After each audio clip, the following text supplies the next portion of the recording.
Sekarang kita lanjut tentang penata laksanaan emboli udara. Untuk emboli udara, kita lakukan yang pertama adalah venous line-nya itu diklem. HD di stop, kemudian darah dikembalikan atau dibuang.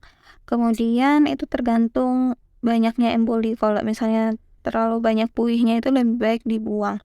Kemudian posisi tidur miring ke kiri dan kepala posisikan lebih rendah. Setelah itu berikan oksigen dan pertahankan jalan nafas. Kemudian berikan cairan infus untuk mempertahankan kemungkinan pasien hipotensi.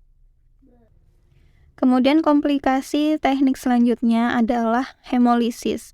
Hemolisis ini adalah rusaknya atau pecahnya sel darah merah karena masalah kimia, karena juga masalah termal atau karena masalah mekanikal.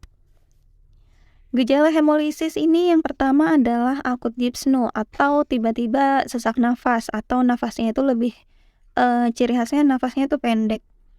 Kemudian disertai juga dengan nyeri dada dan gejala selanjutnya ada nyeri punggung.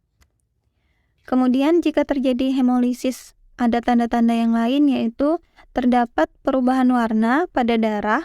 Khususnya itu bisa kita lihat di venous line yang mana merupakan tanda dari penurunan hematokrit. Kemudian penyebab-penyebab hemolisis ini bisa terjadi karena QB yang tinggi, tapi QB yang tinggi ini relatif ya, nggak serta-merta misal 250 dikatakan tinggi itu tidak. Kembali ke kebutuhan si pasien. Kemudian dialisis jarum tunggal atau single needle, biasanya ini kalau nggak salah tuh CDL ya. CDL itu termasuk ke single needle.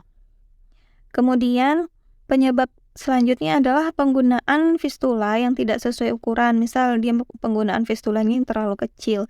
Tapi di Indonesia pun itu setahu saya ukurannya itu 16 sampai 16/4 biasanya untuk yang femoral. Jarang ada yang berukuran kecil. Kemudian bisa juga karena adanya terlipat atau adanya hambatan aliran darah yang masuk. Misal bloodline-nya itu yang terlipat.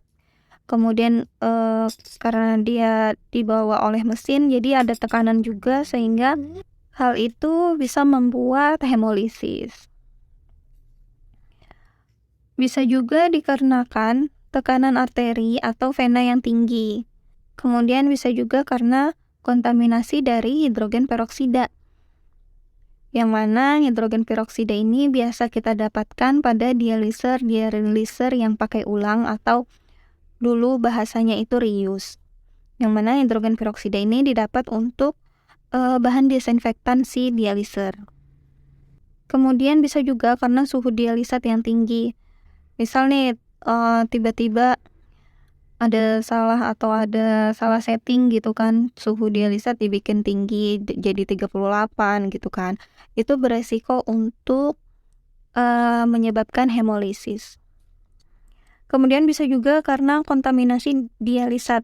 Biasanya ini lebih ke air RO. Apakah RO-nya sudah benar atau tidak? Apakah masih ada kandungan kloramin, nitrat, dan tembaga pada air RO sehingga itu yang akan dicampur untuk menjadi cairan dialisat.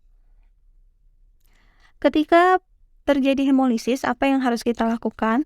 Yang pertama tentu HD harus dihentikan. Kemudian darah yang ada di bloodline tidak boleh dimasukkan. Segitu aja video dari saya, semoga bermanfaat. Terima kasih sudah menonton video ini. Jika kalian ada saran, saya ingin membahas apa tentang suatu masalah kesehatan ginjal atau cuci darah, silakan tulis di kolom komentar. Terima kasih sudah menonton video ini. Wassalamualaikum warahmatullahi wabarakatuh.